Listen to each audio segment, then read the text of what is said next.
The forest grew darker as the night spread around us. I followed the great black wolf, his steps silent but powerful. Every time his paw touched the ground, I felt the earth move just a little. My own steps were clumsy and loud. Leaves cracked under my shoes, and branches scraped against my arms. I was terrified the noise would bring the dragon closer. The wolf looked back at me, his burning eyes shining in the dark. "Quiet," he said in a low, rumbling voice. "The forest listens. The dragons listen too." I swallowed hard and nodded, trying to step softer, but my body wouldn't stop shaking. The trees around us grew thicker, their twisted roots rising like snakes from the ground. A thick fog curled around my legs like ghostly hands trying to pull me back. I whispered, "Where are we going?" The wolf didn't stop. "To a place where their eyes cannot see you, to the old stone circle. There you may rest." I frowned. "Stone circle?"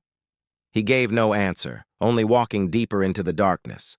I wanted to ask more questions, but then I heard it again, a sound that froze my blood.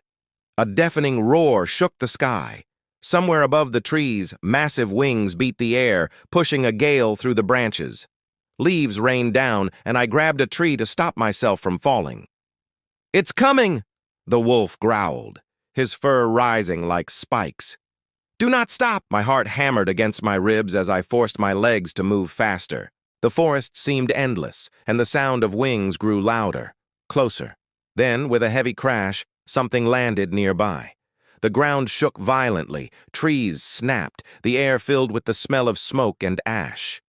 I froze. Through the fog, I saw it. A dragon. Its body was huge, covered in scales as black as stone. Fire burned between its teeth. Its golden eyes scanned the forest, searching. I dropped to the ground and pressed my hand over my mouth, holding my breath, praying it wouldn't see me. The wolf crouched low, his eyes fixed on the beast, muscles tense, ready to strike. The dragon sniffed the air, smoke curling from its nostrils. It stepped closer, its claws sinking into the soil, each step making the ground tremble. I closed my eyes. My heart was too loud. I was sure the dragon could hear it. The wolf whispered softly, "Do not move. Do not breathe." The dragon's head swung slowly left and right. For one terrible moment, its glowing eyes looked directly at me. I thought it had found me. Tears filled my eyes. I wanted to scream. But then suddenly the dragon lifted its head. It roared again, spread its wings, and with one powerful beat, rose into the sky and vanished. The forest fell silent. I let out the breath I was holding, shaking so badly I could hardly stand.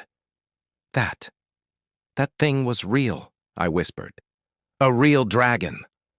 The wolf's eyes burned in the shadows. "Now do you believe me?" I looked at him, my voice trembling. Why are they after me? I don't even know this place." The wolf's growl turned low, almost sad. "You belong more than you think, human child. The dragons do not hunt without reason." "Reason? What reason?" I asked, my fear turning to confusion.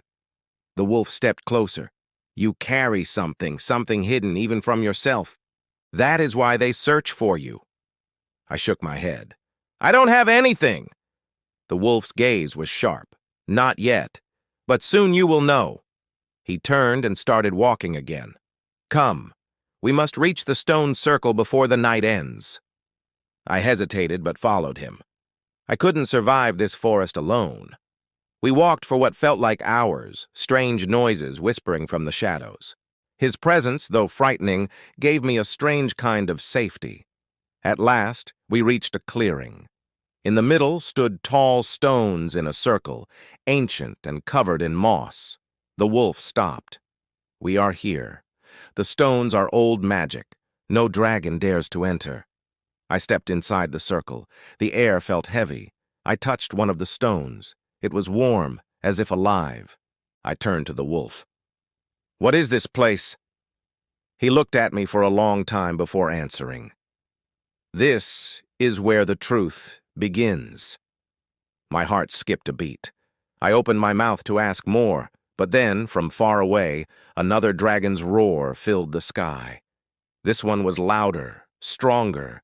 The wolf growled, his fur rising again. They are closer. They know you are here. My fear returned, sharper than before. I whispered, "What do they want from me?" The wolf stepped closer, his eyes glowing brighter than ever. "Not what? Who?" He paused, his voice a deep rumble in the ancient clearing. "They want you.